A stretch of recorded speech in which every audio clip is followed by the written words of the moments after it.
بیچاری کئی روز سے دم توڑ رہی ہے، ڈر ہے خبر بد نہ میرے منہ سے نکل جائے، تقدیر تو مبرم نظر آتی ہے ولیکن پیران کلیسا کی دعا ہے کہ یہ ٹل جائے۔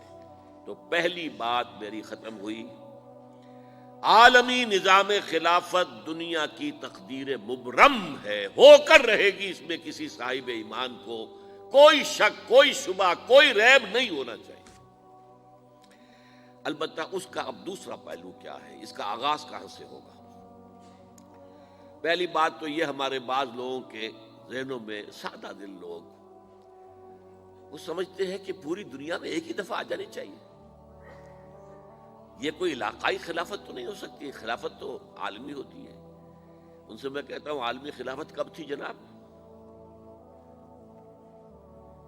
یہ تو نہ خلافت راشدہ میں عالمی تھی، کیا ہندوستان شامل تھا اس میں؟ کیا چین شامل تھا؟ کیا یورپ شامل تھا؟ اور پھر جو خلافت کے نام سے جو ملوکیت چلی ہے، وہ بھی صرف آپ دور بنو امیہ میں کہہ سکتے ہیں کہ وہ پورا عالم اسلام کم سے کم اس کے تحت تھا۔ بعد میں خلافت عباس، بنو عباس میں، اور فاطمیین کی خلافت میں، اور آل عثمان جو ہیں آٹومان ٹرکس کی خلافت میں ٹکڑے تھے، حصے بکھرے تھے، کوئی مانتا تھا، کوئی نہیں مانتا تھا۔ اور سب سے بڑی بات یہ، اگر ایک دم پوری دنیا پر خلافت قائم ہو سکتی تو حضور کے دست مبارک سے ہوتی، لیکن نہیں ہوئی۔ نتیجہ کیا نکلا؟ ایک ملک میں حضور نے قائم کر دی، جزیرہ نما عرب،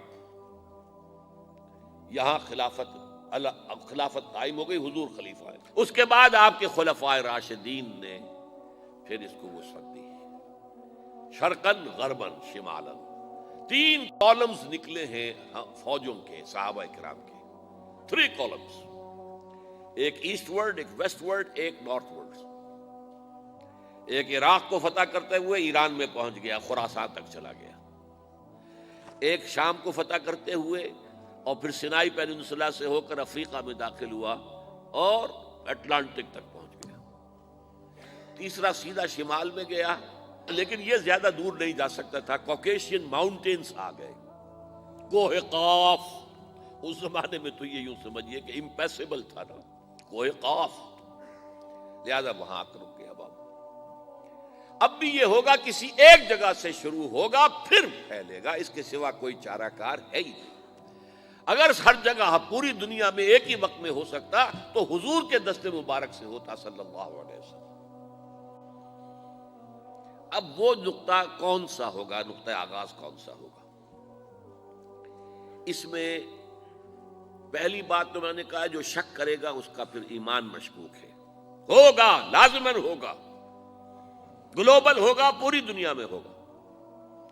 کہاں سے شروع ہوگا اس میں آپ اختلاف کر سکتے ہیں، لیکن مجھے تو 2 حدیثیں تو ملی ہیں جن سے یہ اندازہ ہوتا ہے کہ یہ اس مشرقی خطے سے ہوگا، عرب کے مشرق کی جانب کسی ملک سے ہوگا، کسی خطے سے ہوگا۔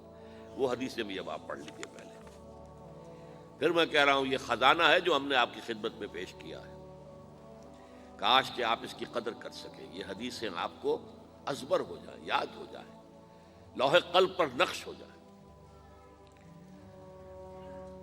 ہندوستان اور خراسان یعنی موجودہ افغانستان کا ذکر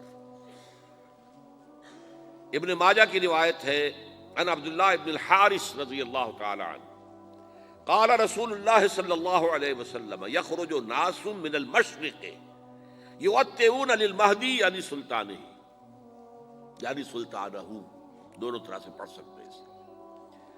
حضرت عبداللہ ابن حارث فرماتے ہیں رضی اللہ تعالی عنہ کہ حضور نے ارشاد فرمایا، مشرق کی طرف سے وہ فوجیں نکلیں گی، لوگ آئیں گے جو عرب میں مہدی کی حکومت قائم کریں گے۔ یہ مہدی کون ہوں گے اس کا ذکر میں ذرا بعد میں کروں گا، لیکن نوٹ کر لیجئے کہ مہدی سے پہلے لازماً کسی مشرقی علاقے کے اندر وہ نظام قائم ہو چکے گا، تب وہاں سے فوجیں آئیں گی نا۔ یہ مشرق کون سا ہے؟ عرب کے مشرق میں آپ چلیے، ایران بھی آ جائے گا، افغانستان بھی ہے، پاکستان بھی ہے، اور اگر اسے اور توسیع دیں تو ہندوستان بھی ہے۔ یہ ہے عرب کا مشرق، اس سے فوجیں جائیں گی۔ اس کا کیا مطلب ہے کہ اس میں سے کسی جگہ پر نظام خلافت پہلے قائم ہو جائے گا، تاکہ وہاں سے فوجیں جائیں گی جو جزیرہ نما عرب میں حضرت مہدی کی حکومت کو قائم کریں گی۔ اب دوسری حدیث سنیے، یہ سنن ابن ماجہ کی حدیث تھی جو میں نے آپ کو سنائی، آپ نے پڑھی۔ دوسری، عن ابی ہریرہ رضی اللہ تعالی عنہ، یہ ترمذی شریف کی روایت ہے، قال قال رسول اللہ صلی اللہ علیہ وسلم یخرج من خراسان رایات سود لا يردها شیء حتی تنصب بإیلیا، خراسان کے علاقے سے سیاہ جھنڈے لے کر فوجیں آئیں گی، ان کا رخ کوئی موڑ نہیں سکے گا، ان کو پیچھے پھیر نہیں سکیں گے کوئی بھی، یہاں تک کہ وہ یروشلم میں جا کر جھنڈے نصب کر دیں گے۔ ایلیا حضور کے زمانے میں یروشلم کو کہتے تھے۔ یہ یروشلم تھا جب حضرت سلیمان کی حکومت تھی، اور یہاں پر معبد سلیمانی، ہیکل سلیمانی قائم ہوا، پھر یہ یروشلم ہی رہا ہے تاریخ میں، یہاں تک کہ سن 70 عیسوی میں جب ٹائٹس رومی جنرل نے اس کو گرایا، ختم کیا، سیکنڈ ٹیمپل گرا دیا، اور یہاں سے یہودیوں کو کہا نکل جاؤ یہاں سے، کوئی یہودی باقی نہیں رہا، تب بالکل تہو بالا برباد کر دیا۔ اس کے کوئی 150 سال بعد ہیڈریان، رومن ایمپرر ہیڈریان، اس نے پھر دوبارہ آباد کیا اس شہر کو۔ 150 سال تک یہ بالکل بنجر اور بالکل غیر آباد پڑا تھا۔ اب ہیڈریان نے جب آباد کیا تو اس کا نام ایلیا رکھا، اب یروشلم نام نہیں تھا، تو حضور کے زمانے میں پھر اس کا نام ایلیا تھا۔ اور اب اس سے کیا معلوم ہو رہا ہے کہ یہ یروشلم مسلمانوں کے قبضے سے اس وقت نکلا ہوا ہوگا، ایک دفعہ پہلے نکلا تھا، سن 1099 عیسوی میں مسلمانوں کے ہاتھ سے نکلا، کروسیڈرز عیسائیوں نے آ کر اس کو قبضے میں کیا، لاکھوں مسلمانوں کو مارا، قتل کیا۔ اس کو 1187 عیسوی میں واپس لیا ہے، کس نے لیا ہے؟ صلاح الدین ایوبی کرد۔ عرب کھوکھلے ہو چکے تھے، عربوں نے کھویا، واپس نہیں لے سکے، بہت حکومت کر چکے تھے، 400-500 برس کی حکومت کر کے، اور ان کے عیش اور ان کے آرام، اب ان میں جان نہیں تھی کہ وہ واپس لے سکے۔ واپس لینے والا گرم کرد خون تھا، صلاح الدین ایوبی۔ تو گویا کہ اب آپ سمجھئے کہ 88 برس تک عیسائیوں کا قبضہ رہا یروشلم پر۔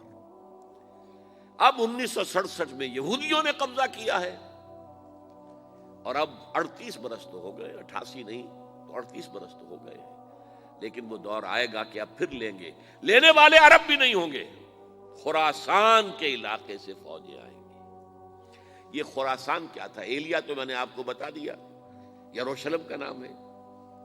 خراسان اس زمانے میں ایک بہت بڑے ملک کو کہتے تھے، کچھ حصہ پاکستان کا بھی اس میں شامل ہے، کچھ حصہ ایران کا بھی ہے، ایران کے اس حصے کو اب بھی خراسان کہتے ہیں، وہ ایک صوبہ ہے، خراسان ایک صوبہ ہے ایران کا چھوٹا سا۔ پاکستان میں خاص طور پر یہ جو علاقہ مالا کنڈ ایجنسی کہلاتی ہے، اس سے اوپر جتنا علاقہ ہے، اور یہ جو واخان کی ایک پٹی آتی ہے اوپر، واخان افغانستان کی ایک پٹی سی دم سی چلی آتی ہے جو جا کر چائنا کی سرحد سے مل جاتی ہے، یہاں سے لے کے یہاں تک یہ جو مالا کنڈ کا وہ درہ ہے اور پہاڑ ہے، یہ بھی خراسان کا حصہ ہے۔